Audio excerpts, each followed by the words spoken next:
Good morning. It's Tuesday. Thanksgiving week, man. We're here. Thanksgiving Hoop Fest week. I think it officially nationally should be Thanksgiving Hoop Fest week. There's no other tournament that matters in Texas, in the entire country, Thanksgiving week, except for the Thanksgiving Hoop Fest. I'm your host, Charles Campbell, hoopdfw.com, and welcome to my live Mondays broadcast on Tuesday.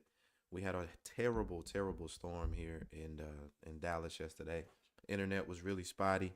So I decided to just postpone it to today so that we can have a clear broadcast. Thanks for tuning in. Thanks for joining us. This is going to be a really good show. Um, Kicking it off right now at the top of the hour, I have Glenn Smith. Glenn is the founder of the and director of the Thanksgiving Hoop Fest. Coming up on what I believe is his 16th year. Welcome Glenn Smith to the stage. What's up, Glenn? What's going on, Doc? Man, how are you? Doing well, man. Doing well, man. Just out here in Frisco trying to wrap up day two. Well, my bad, get day two started. Yeah, yeah. Um, so yeah, man. How things going that way? They're fantastic. Talk to us about the event, what you have going on out in Frisco right now. So we've got a nine-team women's event that's going on all week. Two games yesterday, two games today, three on Wednesday, and two on Thanksgiving. Where we've got nine women's basketball teams from around the country. We've got Cal, we've got Oregon, we've got Texas Tech, Auburn, UTSA, North Texas, Grand Canyon, and Old Dominion. So it's been a pretty exciting time, So it's a decent crowd last night, decent games. Hope we have some good games today, tomorrow as well. I'll spend half the day here, and then I'll shoot down to Lufkin for day two of the Piney Woods event and wrap that up and get ready for Thanksgiving, man. We did this last year.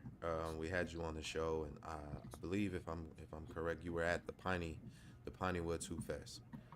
And now this year you've added women's college basketball. Man, what is what is going on over there with Hoop Fest basketball that you keep expanding, keep growing the game like that? Just a lot of ambition and a lot of drive, So last year, saw a little success with what we were trying to do, and then this year we added the Hoop Vest Basketball Invitational, which is an all girls high school basketball tournament that we did down in Houston, and then we added this particular women's MTE event. Just wanting to expand, and also kind of not only stay in basketball, which is our foundation, but kind of expand the brand that we're building called GS Global Sports. So we're going to start dipping into other sports as well, starting next year. So it's a real exciting time around here. Was that the vision from the beginning of when you started the Thanksgiving Hoop? And what year? This is year 16, 17, 17, yeah, 17. 17, Yeah. 17, 17. But was that always the vision, or did it just kind of grow and expand as you started having success?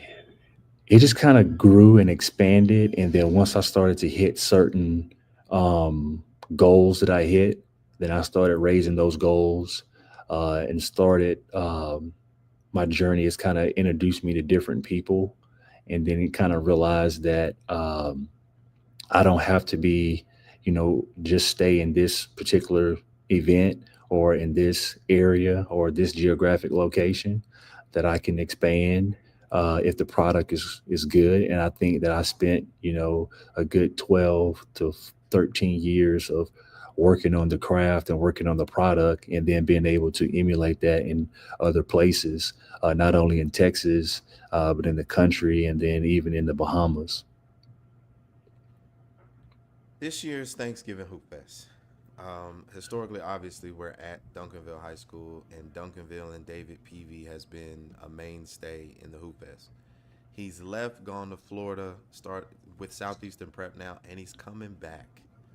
What is that reunion like, and what is the expectation? And he's bringing arguably top team, definitely top three team in the country. I think that it is showing him taking another journey, him wanting to challenge himself, not only as a basketball coach, but as a leader of men, and I think that um, from a high school standpoint, that he may have felt like he had accomplished everything that he could, and he wanted a new challenge. I don't know the exact number, but I want to say maybe they won what 3 or 4 state championships out of 5 or 6 years, Yep. which is a real, which is a hell of a run, for anybody, and I think now he's wanting to, you know, go, take a new challenge and see how he can, build that and compete at that level. Now you have them matched up with some pretty stiff competition. Talk about into the matchups with Southeastern Prep. So the first night they've got dynamic prep, and I think that's a very very intriguing game. I think it's going to be a very high level game. I think that um, it'll have a a level of competition similar to a NCAA basketball game. Yeah. Because you have two teams that are really really good, really athletic, really skilled, um, with some high level players. You have, both teams have some high level kids. You have two kids that arguably both feel like they're the big dog in that 2027 class with CJ Roser and Marcus Spears Jr. Yeah. So I think it's going to be a real hell of a game, man. I think that it is. I may not sit down and watch a lot of games, but I do think that I'm going to sit down and watch that one. You know, Dynamic just added Austin Gooseby yesterday. They announced it. So we have another top 25 player in the country added to the mix. In the words of the little homie Shador Sanders, perfect timing, right? It's right on, it's right on cue. It's right on cue. Yeah. It's like 2 weeks ago, Southeastern Prep, they added Richardson, and then, yesterday, like you said, dynamic added Gooseby. So it'll be interesting to see how they work him into their game plan. Hopefully, he fits it. And I think it'll be a really high level game. And then the next day they have Parish Episcopal, which is a really good team. Well coached. So I like to give local teams the opportunity to get some national bump, and Parish has been um, consistent with wanting to be in the Hoop Fest. So I think that they deserve, a game like this. So we'll see what happens on Saturday afternoon as well. Where does this game rank? If you can, I know I put you on the spot, but where does Dynamic Prep, Southeastern Prep, with all of the names, all of the rankings, all of the long term projections, where does this game rank in terms of competition games in Hoop Fest history? To be determined, because I don't Okay. know. I feel like it's going to be hard to compete with Flower Mound Marcus and Houston Yates. Mm, You know, okay. just being transparent with because I probably shouldn't say it like this, but I'm gonna say it anyway. It To me, it feels like today's student athletes don't compete as hard as they did during that Houston Yates, Flower Mound Marcus, Marcus Smart era. You know, Agreed. so it'll be interesting to see. But the flip side of that, you have two teams that do like to get after it. So I want to see if the kids, if these players are what we think they are, because my job is to give teams the stage. It's on them to dance. So I don't think that Right. they'll be, if they had played this game anywhere else, I don't think it would be as impactful. But the fact that it's at the Thanksgiving Hoop Fest, it's, the lights are gonna be on, everybody and their mama gonna be watching, everybody gonna be talking. You're gonna have people that want to see Southeastern Prep win just because they don't like JO and Dynamic. You're gonna Right. have people wanting Dynamic to win just because they don't like PV and Southeastern Prep. Right. So and then everybody's gonna be in the middle. And then you're gonna have your traditional basketball fan that want to see a good high level game, and then you're gonna have people that want to see who's the next, stud to to come out of the Thanksgiving Hoop Fest. So it's gonna be a mixture of all of it, and everybody's gonna want to watch it. I think that my job is also to make sure that I have the proper um, officiating crew out there, Yeah. because this isn't a game that anybody can officiate. You That's know, very it's going to true. have to be, it can't be, the officials that want to be seen or this, that, and the other. This is going to have to be some officials that know, like, hey, like this not a regular high school game. And then a lot of and then I say that a lot of the games in the Thanksgiving Hoop Fest aren't regular high school games anyway. But this one in particular, and like maybe four or five others, they kind of got like an extra little sauce on it. So we need, referees to be on point too. Because when teams come to events, one of the first things that can make or break an event is the officiating. Yeah, So that's very true. Speaking of other games, you have Prolific Prep. Davion Atkins, obviously local guy, Left Faith family went to Prolific. They will be coming home, and they have a matchup against North Crowley. A local favorite. My favorite in Class 6A right now. Class 6A is wide open in the state. Well, excuse me, in the area to go to state. But North Crowley to me is probably our best chance to get there. Talk about that matchup a little bit. I think that um, two things could happen. It could get ugly for North Crowley, or it could get ugly for Prolific. And I Mm, know people are gonna be like, "How the hell can it get ugly for Prolific?" I was gonna Right? say we I got to think talk about that. a lot of teams, a lot of out of state teams, when they come to this event, they think shit be sweet.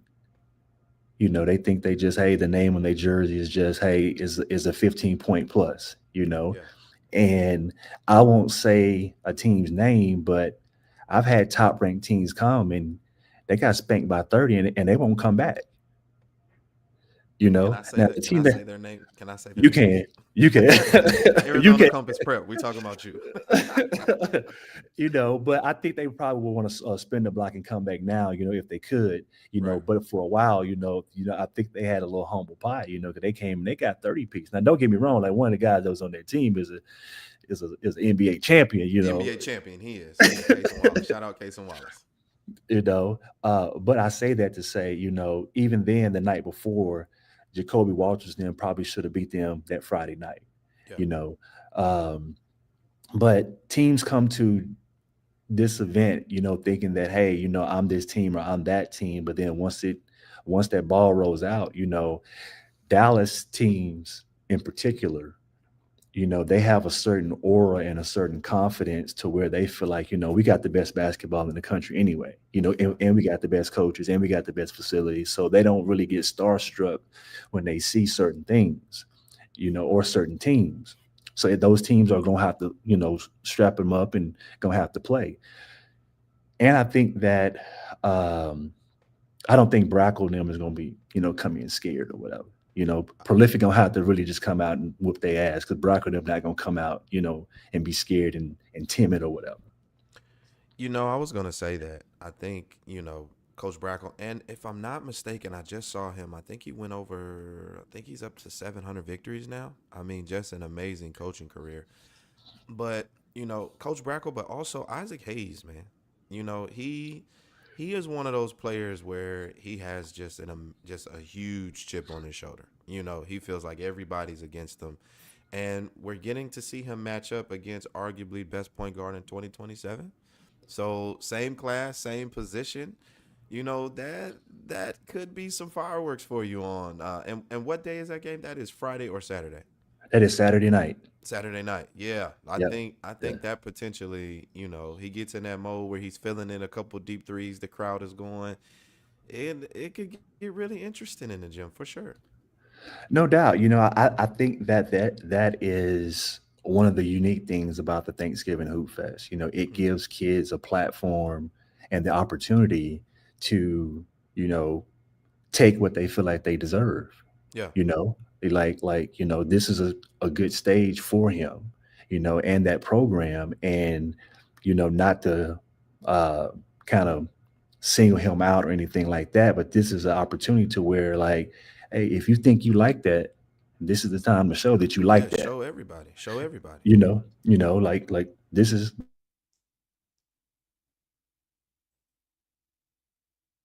Oh, what's going on with my internet here? Looks like we're paused. But I agree while I'm getting this together. I agree with Glenn. Isaac Hayes, 100%, one of the best point guards in the area. has an argument for the best point guard in the class of 2027. And, this is a matchup. This is a matchup against, like I said, arguably, I think he's ranked number one in the class of 2027 for prolific prep. I mean, you don't get this opportunity a lot. You don't get the opportunity to say, I can prove my game. Um, I can prove my game against the best player in the class at my position. I can 100% show everyone who I am as a basketball player, my intensity, my competitiveness, my ability. Isaac Hayes is going to get that. North Crowley as a whole is going to get that. As a team, they're going to get that. And so, you know, um, it's just an amazing opportunity for them. I'm sorry, Glenn. I think we lost him. He's texting me here.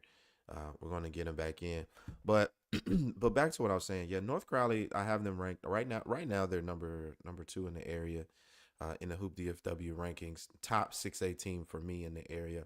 Suffered a loss recently, down to Iowa Colony. So they're looking to get back. I know Isaac's going to be looking to get back. The whole team is going to be on get back mode. So Saturday night is definitely amazing opportunity for that entire team. But while I'm waiting on Glenn to hop back in, I'm gonna jump into some of these matchups. We start the day 8 a.m. at Crowley and ESD. ESD is one where you don't hear a lot from them, but they have two players, Drew Guy, 2027 guard, and freshman Michael Sorrell Jr. They give them a really good offensive punch, a really good offensive dynamic. I said it before, I'll say it again. I really believe that Michael Sorrell is the best shooter, the best 3-point shooter in the city. You guys make comments about everything that I do.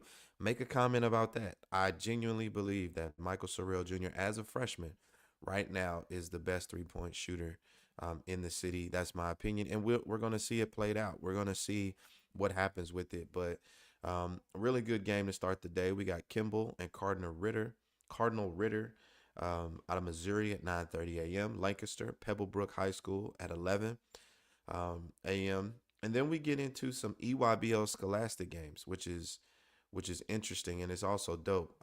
Glenn will be hosting EYBL Scholastic um, games at the Hoop Fest for the first time ever, and and Glenn is back. 12:30 we have St. James and Dream City, Arizona, and then 2 o'clock La Lumiere and Faith Flaming. Glenn, I don't know what happened, but you're back. I was just getting into the EYBL Scholastic games. First time in history we have EYBL Scholastic League games at the Thanksgiving Hoop Fest. Get into that for us. Yeah, they had. I've been approached a couple times the past couple years about bringing, uh, some of their games. This is like before it was officially called, EYBL Scholastic, to be part of the Thanksgiving Hoop Fest as well as some of my other events. But I felt like this year was the right time, especially since they have an EYBL Scholastic team locally in Faith Family. Yeah. And all of the EYBL Scholastic teams were already trying to come to the event anyway. So it kind of only made, a sense for everybody. My only pushback to that is that I wish I could have started their games on Thanksgiving Hmm. and then maybe had them play um, a local team on Saturday. Okay. Just to kind of give the local teams, some of that, because um, those games may be really, really good games, but I don't know how well attended they'll be.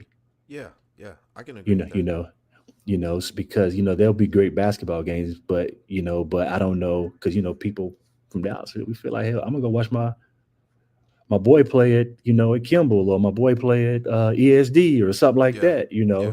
Yeah. And but I think it'll add something to the event this year. And we'll see. You know, uh, so I'm happy about it. So we'll see how it goes though. Yeah, I agree with you on the attendance. I mean, you have teams traveling from literally across the country. So if their fan bases come, I'm sure some will, but that Faith Family game, I'm sure it'll be well attended. Lala Mir is an excellent program, but like you said, St. James and Dream City, is that the first time that you've ever had non-Texas schools playing um, at the Hoop Fest against each other? Yeah, that's normally been a rule that I've always didn't do.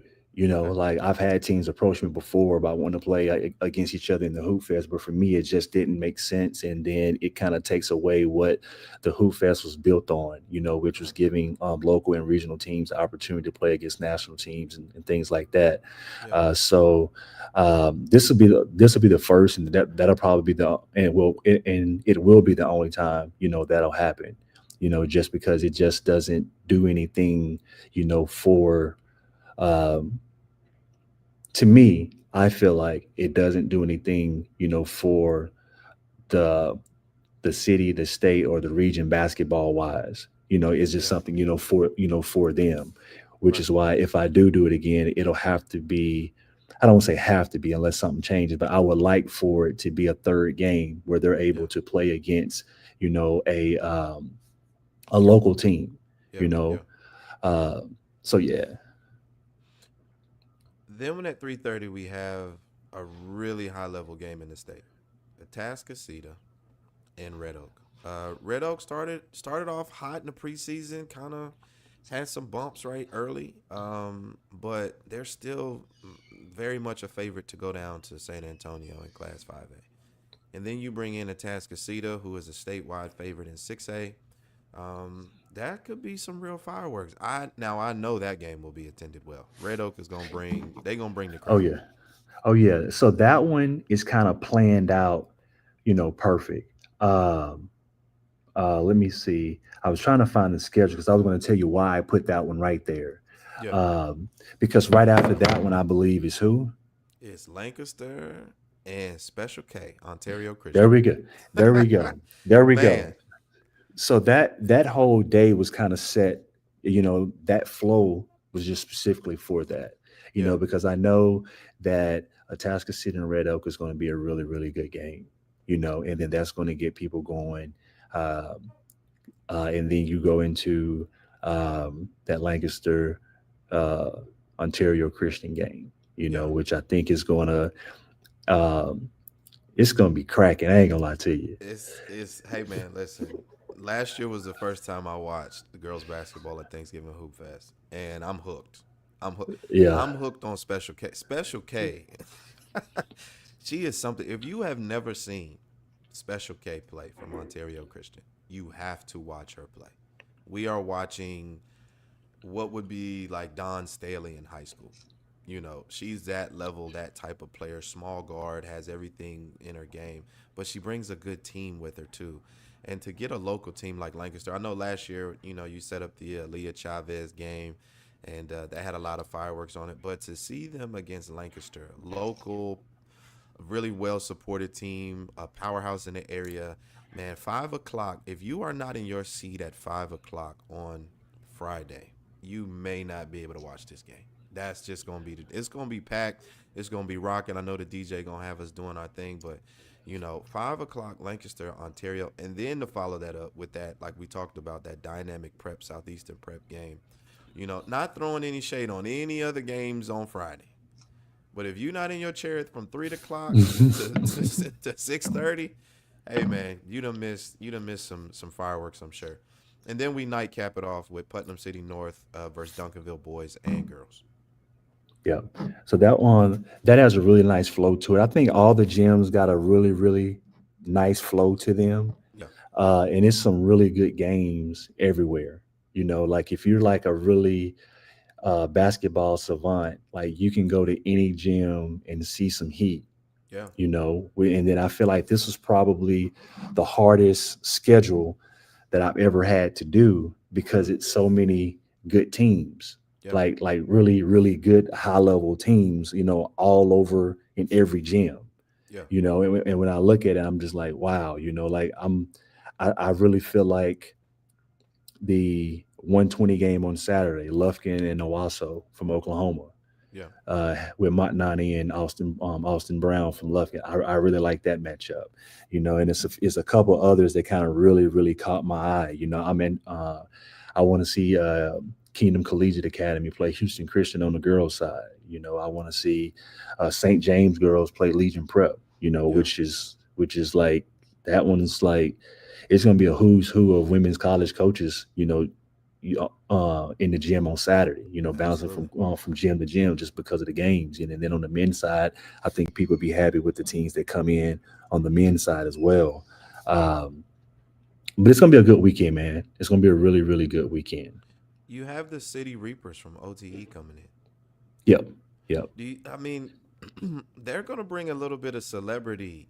OTE does a really good job of pubbing and marketing and reaching the next generation. I think they could bring some celebrity, but I also they're a good basketball team. They're gonna play some good basketball.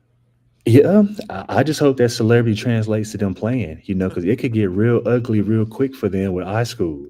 You know, Yes, it could. I just think that teams really come to this event thinking, they see all the content that my content team puts out, and they come out and they think it's just going to be real sweet, and then this, that, and the other, and it's going to be a bunch of like clicks and likes, and then they get hit across the head and they go back home trying to reevaluate themselves. Right, exactly. I You mean, but know, that's Texas basketball. That's Dallas right? basketball. That's you come to Texas, man, and the platform that you've set up is there for us to prove it to everybody. And I think, for the majority of the time we prove it. So but no, it's a great slate of games. He's got games in all three gyms, from morning till night. The basketball party in town is, we know it's always at Duncanville, but this year is very, very much so in Duncanville, with just a whole slate of games for you. If you're the casual basketball fan, the new basketball fan, the young, the old, women, we have something for everybody. The women's game, it's dope, man. We really appreciate Thanksgiving Hoop Fest, man. You doing it here, not taking it from us. I think the city as a whole feels like it belongs to us. I think it's something that feels like it belongs to Dallas. I Um, hope so. I really do. I really hope so. And I think the cool thing about it is that people have actually saw it. It's yeah, not like an outsider or anything like people actually saw it, from going from Metro to Duncanville and then just saw the progress and yeah, saw the fall off a little bit for a couple of years, then saw the incline, and then the whole American Airlines and Dickies thing, for a couple of years and then just kind yeah. of, keeping it going or whatnot. Well, man, we really, again, like I said, we really appreciate it. I know you're managing an event, you're doing your thing where you are. Um, check him out. Where are you at again today, tomorrow, and Thanksgiving? Let the people know again. We're at Comerica Center out in Frisco. We got two games today. We've got the four teams that are playing today are Texas Tech, ODU, which is Old Dominion, um, Oregon, and St. Mary's College out of California. And then tomorrow, North Texas comes into play.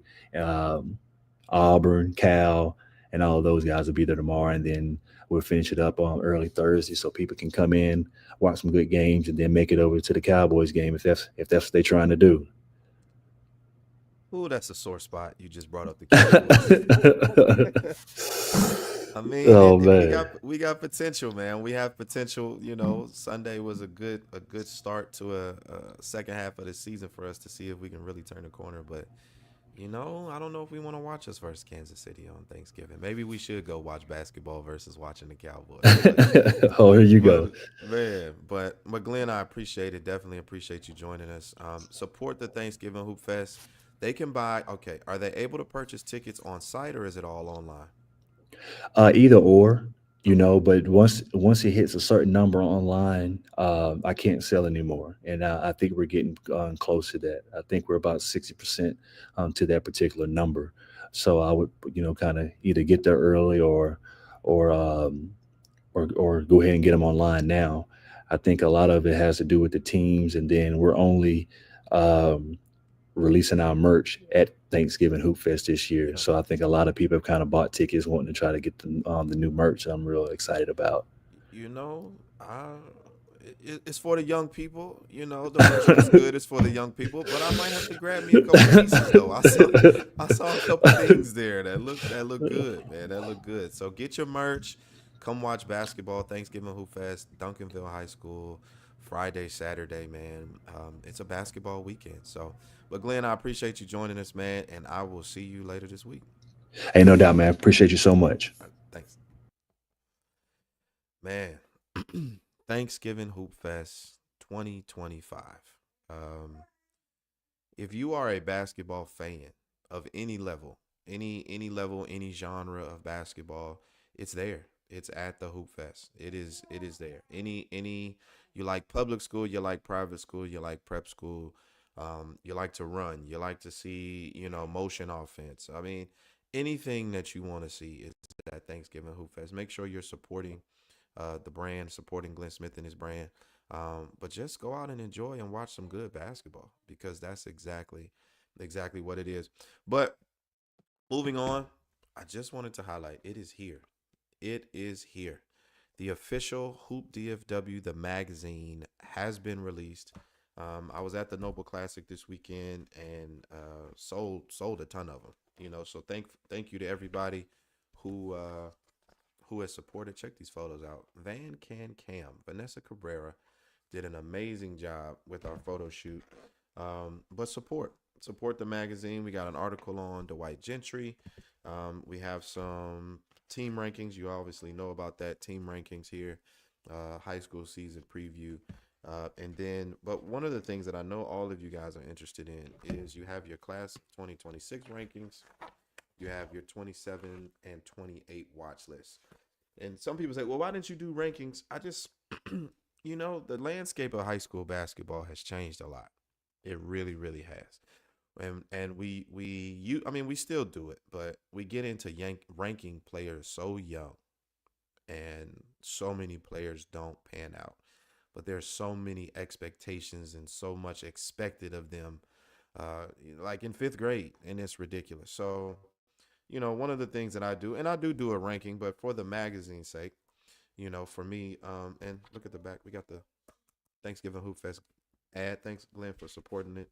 Um, but just do rankings matter? In a sense, they do. They do. They're a good guide. They're a good GPS to kind of show you where kids are.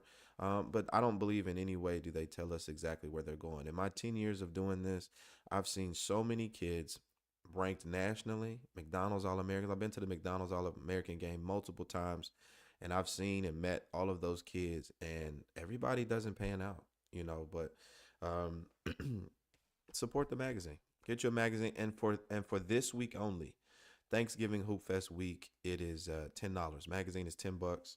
I appreciate your support. If you want me to sign it, tell me, I'll sign it.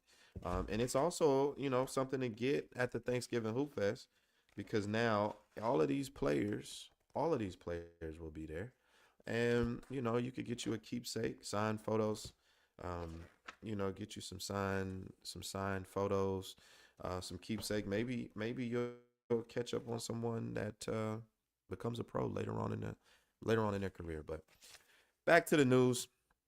Austin Gooseby with the huge announcement yesterday, going to Dynamic Prep, leaving Melissa High School, joining his summer running mate, Dakari Spear, to kind of just give more strength to that Dynamic Prep roster, which is already, as ranked by ESPN, they're top 25. They're number 3 in the country.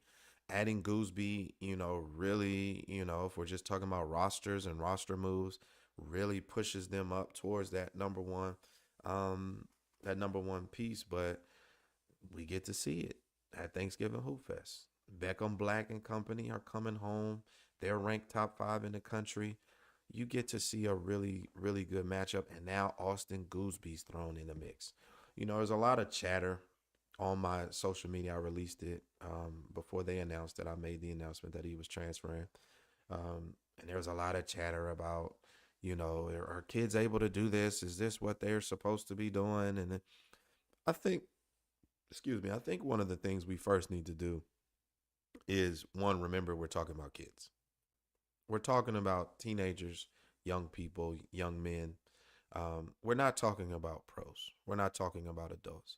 So the negative comments, the negative talk, speaking down on people, especially when you don't know the situation, kind of shows how ignorant you are. It does. It kind of shows exactly how ignorant you are as an adult to speak down on a child, to speak down on a family when you don't know the story. You just see a headline and you have this reaction. Sometimes it's better to close your mouth and not say a word than it is to go on the internet and spew out all types of ugliness about high schoolers. But this is the new era of basketball we're in. Like it or not, love it or not, we're in the new era of basketball where prep school is very enticing to people. Playing national schedules are very enticing. And so when families and people make decisions, we should just look at it and say, okay. Someone brought in the UIL yesterday. The UIL has nothing to do with this. This has nothing to do with the UIL, has nothing to do with, public school basketball. And public school basketball is still good. There are still parts of public school basketball that are good. But throwing shade, throwing hate on a kid, a family, for wanting to, go about their journey the way that they go about it, that needs to stop. We need to support, and if we don't understand something, just shrug your shoulders. Hey, I don't get it. I don't understand it. But but there you have it. The season has started off crazy. The season has absolutely started off crazy. I thought looking at my top 25 to start the season, I had a really good handle on who were the best teams to begin the season, who would go, several games without suffering a loss. And that all got thrown out the window. It all got thrown out the window.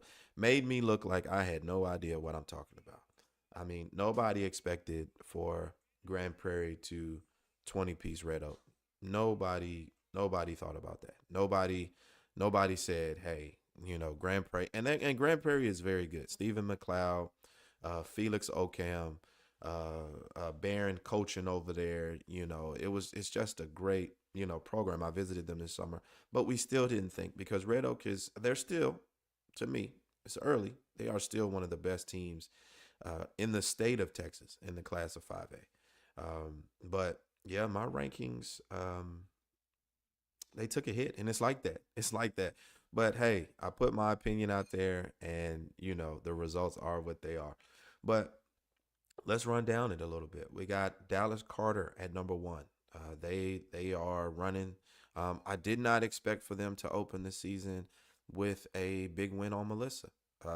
Melissa was down a couple players to injury and illness, but Carter was in full control, and they have been in full control of that program since that loss they suffered last year with Campbell. They are on a mission.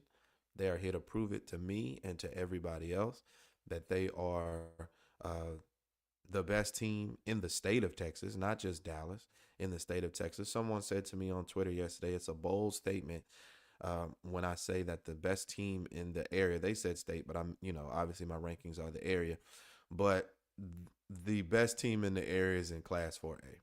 Can we get out of this class stuff? Can we get out of this class stuff? When I was in Florida, my senior year of high school, Northwest Christian Academy, the Eagles, North Miami, Florida, we were a 2A school. I believe I graduated. I think my graduating class was something like 35 kids. And we were a top 15 team in the state. And we used to wash Class 6A, 5A, 4A teams all over the place. So can we get out of this classification? That's for the UIL, for schools. Can we get out of this classification and start looking at rosters and start looking at teams? Because we have a lot of teams here in the 5A that are washing 6A teams. We have 6A teams losing to 4A teams. That is something that is happening. It will be happening in this new era of basketball. It is not the 80s. It is not the 90s. Kids are moving. You have open districts. You have all different types of things going on. And yes, the number one team in Dallas Fort Worth is in the 4A classification. And that's simply to say it's just the numbers of kids they have in their school. That doesn't say anything about their talent. So can we get out of that, please? Please. Number two, North Crowley. We got Birdville, Frisco Memorial, Duncanville. Duncanville, Nobody expected Duncanville to be Duncanville. Let's be clear. PV left, Beckham Black, top point guard, the number one point guard in the country. Um, to me, in the class of 2027, left. But you know what didn't leave? Culture. The culture of Duncanville basketball did not leave. And I watched them play Parish Episcopal on Saturday. And I started the game. I said to my friend, he's gonna love me saying his name on here, Chris Hunt, Coach Chris, Deuce's dad. I said, hey man, I think y'all might be 10-point underdogs in this. I think you might get a 10-point loss. And that last possession, when that ball swung to the corner to Jaron Mitchell, and he let that three go, and it went through. Coach Chris ran right over to where I was and said, "You can't leave yet." Culture in high school basketball means something. And the best programs in the country and the best programs in this area have a culture. They have a culture of winning, they have standards, they have things that they are going to hold you to as a basketball player. And that shows up on the court. The brand of basketball that Duncanville is playing now, they're still fast. They still want to shoot a lot of threes, but they are scrappy. That's a scrappy team. I mean, they had Parish Episcopal playing faster than they normally play. The ball they were causing deflections and turnovers, and it wasn't your normal, you just Duncanville. Duncanville normally has a guy that's just doing his thing, and Deuce Hunt is their guy. He's their main scorer. He's their leading scorer, and he had excellent plays. But it was a team effort, and it was a team effort on the offensive end, and it was definitely a team effort on the defensive end, rebounding the basketball because they don't have a big man. And, they just got Parish Episcopal into a very dirty game. And that was the game they needed to win. And they won it. And here they are, sitting at number 5 in the ranking. Parish Episcopal's right behind them. They are still one of the best teams in the area, one of the best private school in the area. We'll get to see all of these teams at Thanksgiving Hoop Fest. But, Parish is definitely those twins. Those twins play with an intensity and a level of effort that you don't see a lot. You don't really see it too much nowadays, but they were locked in, very intense, and they have skill, man. Northwestern State is getting two really good players. Grand Prairie, like I said, Stephen McLeod, Felix Oakham got him playing well at number 7. Allen High School, again, another school lost a lot last year to graduation. Now, kind of rebuilding and getting people back into the program to where they need to be. And Allen is sitting now, if I'm not mistaken, undefeated. And Nehemiah Lawrence, 5, they said 5'5". I'm 5'6", and he doesn't look me in my eyes. So let's say Nehemiah's 5'4", 5'3", but he is dynamite, and he's going to Hampton University. My mom is a Hampton graduate. The 757 is going to love Nehemiah Lawrence. I lived in the Tidewater area, Newport News, for about 4 or 5 years. Hampton University is a special place, a special HBCU, a beautiful campus right there on the water.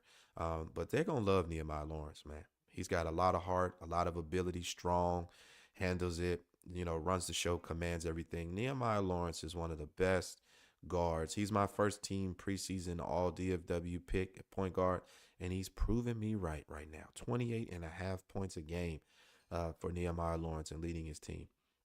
Frisco Heritage, the Bryce Howard Cameron Lomax show is must-see TV. If you live up north, if you live in Frisco, anywhere near there, you have an SMU signee and a Duke signee that are just running through teams. Saw their game against Melissa. There was a little trash talk done, and then it just went out the window for Melissa. Bryson Howard, last year, we knew he could play. He's on a whole different level, and Cameron Lomax is right there with him. And I was having a conversation with another basketball writer after he watched their game, and he said something that makes a lot of sense. He said it's interesting seeing a team where you have a Duke signee and your top dog is Cameron Lomax. Cameron Lomax has a confidence as a point guard, and he has a leadership ability on that team that only makes Bryson Howard that much better because Cameron Lomax does take a lot of the pressure off of him. He takes a lot of um, the need for a primary ball handler, a secondary ball handler, just a ball handler. Period. Cameron Lomax gets it done, and Frisco Heritage right now is getting it done with those two, and they are must watch TV for sure. DeSoto, DeSoto, they can be inconsistent. They can be, but beating Little M, I didn't suspect it. I don't think you suspected it. I know they suspected it because you don't walk into games thinking you're going to lose. But I know Little M didn't suspect it. And DeSoto came in there and beat them well. I watched them also at the Noble Classic. And once they figure some things out, once they get down some of those unforced turnovers and some of that costly play, they are going to be, that District of Doom is wide open. Duncanville, Lancaster, DeSoto, Mesquite, Horn, Waxahachie. It's wide open. Anybody could win it. They really could. I had Lancaster winning it. That was my pick to win the district. Um, not sure if that's gonna happen. It is wide open. The high school basketball in Dallas Fort Worth period is wide open, and DeSoto is proof of that. Next 11, you got Little Elm, Red Oak. Spoke about them, Mansfield Summit, and then 14, Kennedale. Kennedale State Championship last year. They right up the street. I live in Mansfield. Kennedale is 5 minutes away, and they are Jacoby Lovings. Can we talk about Jacoby Lovings for a second? Y'all keep letting this man get off on y'all. We saw it all summer. Dallas Hoop Scene had him up there all summer talking trash, hitting step backs, lefty jumpers, threes, raining it down. And Crowley, they just won the game by 1 point against Crowley.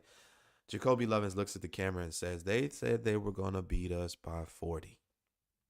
Guys, don't write checks you cannot cash out here. This is the best basketball in the country, the best high school basketball in the country.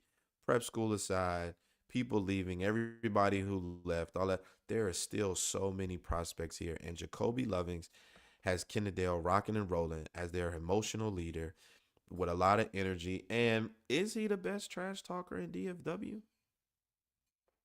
He might be. Tell me some more trash talkers in DFW that Jacoby Lovings it gives Jacoby Lovings a run for his money, because the way he's talking trash and backing it up, Kennedale is a must watch. Melissa, obviously they lost Austin Gooseby. That doesn't change their spot. They still have players. Trey Edwards, they still have him. They still have Mustafa. It's still a good squad, but they're at 15. Lancaster, Grace Prep. Grace Prep is playing some really good basketball right now. They have a three-headed monster at the guard position in MJ Boyd, Amari Coleman, and Keith Scott. And they just play really well. They play really well together. They're hitting shots, threes. Grace Prep is a team to watch. You got South Grand Prairie, Campbell, Crowley, to round it up. Crowley's an interesting piece. And the reason why I say that is because Jalen Germany has been the leader. Obviously, Cam McGilvery's no longer there. He's at Dynamic Prep. And Jalen Germany's injured right now. Y'all saw him on Saturday. He's got a cast on his hand. He played that game against Kennedale. He did a fracture in his hand. That's what they found out. But he played the game against Kennedale with a fractured hand and scored 20 points. A lot of toughness. A lot of toughness, but we're going to see who steps up for Crowley. They still have Jeremiah Third Kill. They still have Kingston Willis, and they still have a really good head coach in DeMarcus James. So it's worth looking at. And then we're going to round up Plano. Freshman TJ Johnson, 2029 freshman. He's a top 5 freshman in my Hoop DFW 2029 rankings. TJ Johnson is going to be a very, very good basketball player. But what he's doing right now as a freshman and leading that group at Plano has him at the 21 spot in the ranking. They're starting to climb back up. And then rounding out the last spots, Lake Ridge, Mesquite. I had Plano, This is what I saw, and I almost did it again. I almost did it again. Plano's at 24. At 21 is Mansfield Timberview. In my rankings, though, I put them twice. error on my part. That first Plano, it should be Mansfield Timberview, a playoff mainstay here in Dallas. But the actual Plano rankings at 24, Dallas Green Hill at 25.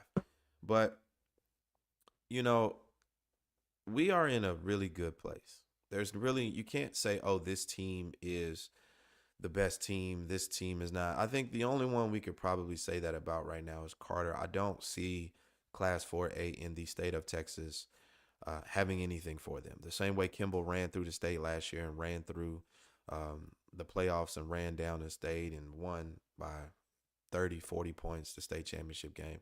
I think Carter is probably going to be on that same wavelength coming up this season. But basketball is in a good place in Dallas. A lot of parity. The word is parity. A lot of even teams, a lot of teams winning games, playing different styles of basketball. No real just dominant powerhouses. The main players are all still there, but it's wide open. It's wide open. Class 6A, it gives us a lot to be desired here. There's good teams. You got, like I said, North Crowley, Little Elm, Duncanville. But Class 6A for me still gives me a lot to be desired. Class 5A is where it's at with the Birdvilles, the Red Oaks. Melissa, we'll see. Like I said, they still have a team. They still have a really good coach. But Class 5A here in Dallas is probably the classification. But we're in a really, really good place. To where anybody has a chance, and I think that's what we want out of high school basketball, right?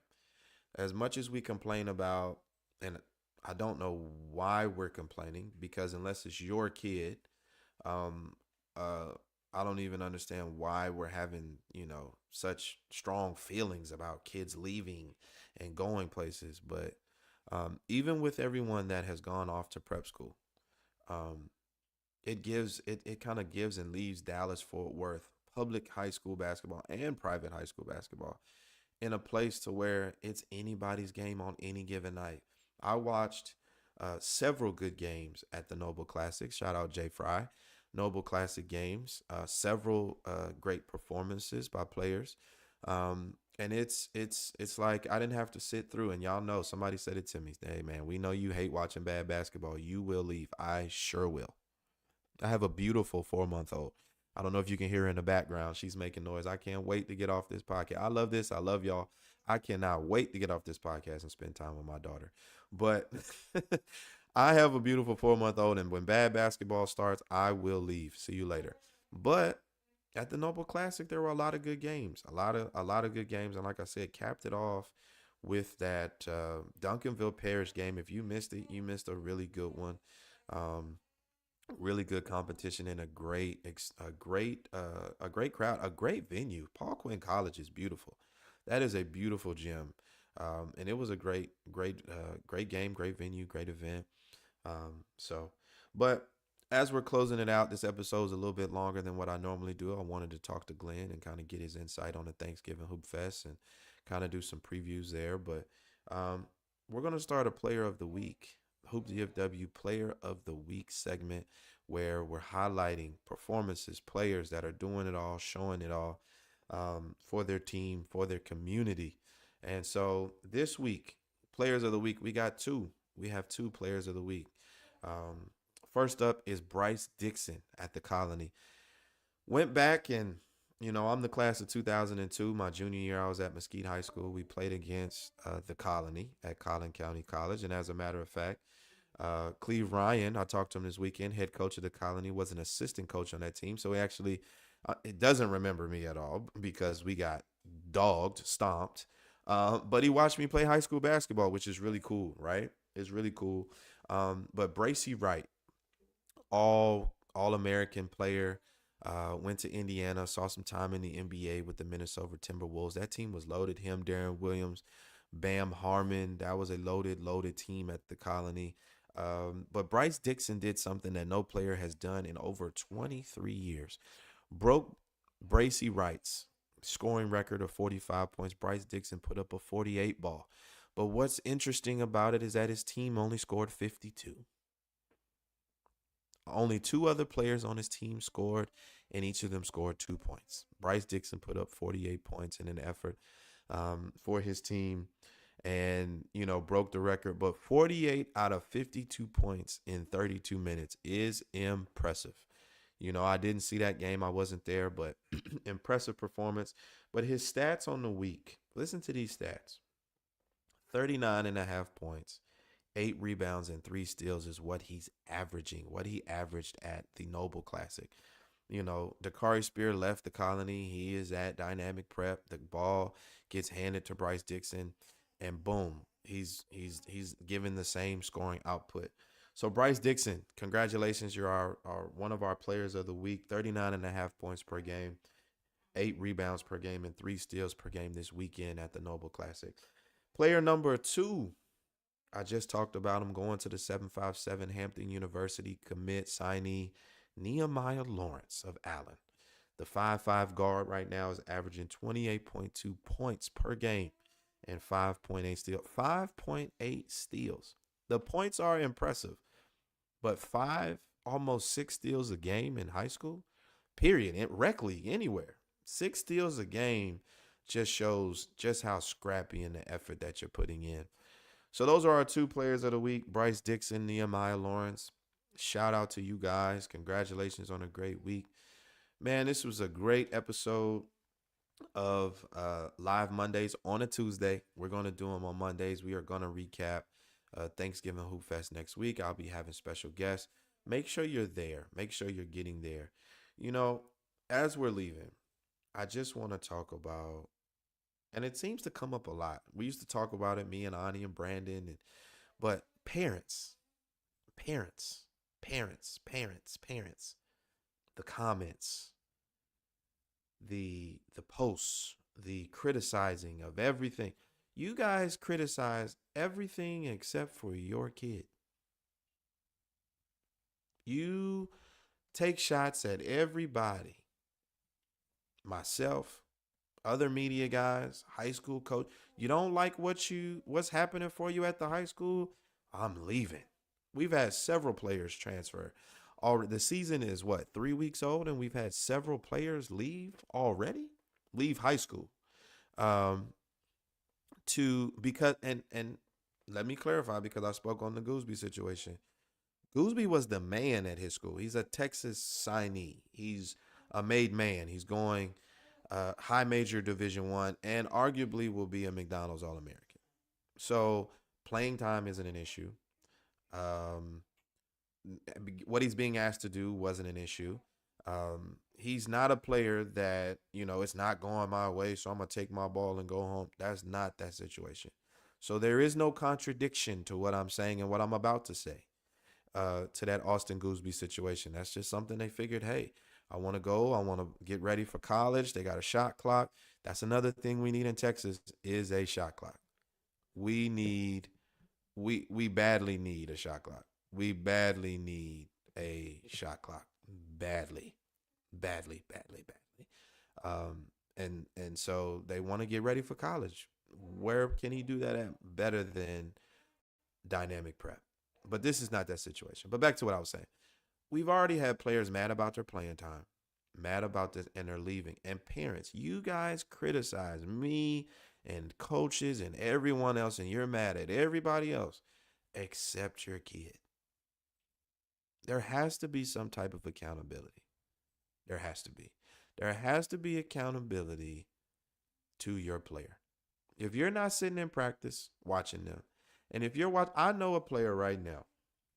I watched him play, and he's a good player. One of my favorite players, actually. He didn't play well at all.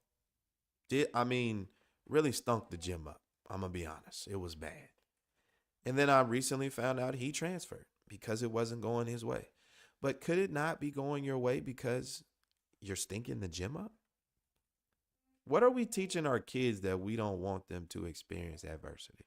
What are we teaching young people that when it doesn't go your way, you leave? And these are from moms and dads that are in marriages. I'm married. In marriages where it's not beautiful every day. It's not great every day. As long as you're not in a domestic situation or an abusive situation, it's worth fighting for. And I feel the same way about basketball. Adversity is going to happen, and adversity is only going to make you a better person. And when you become a better person, it translates to the court and you become a better basketball player. And I think I would really like to see parents. I sat on the bench my entire junior year except for a couple of games. And every day in practice, it was a war. We had 3 point guards. I was one of them. It was a war. I felt like, me personally, I felt like I was the best point guard on the team.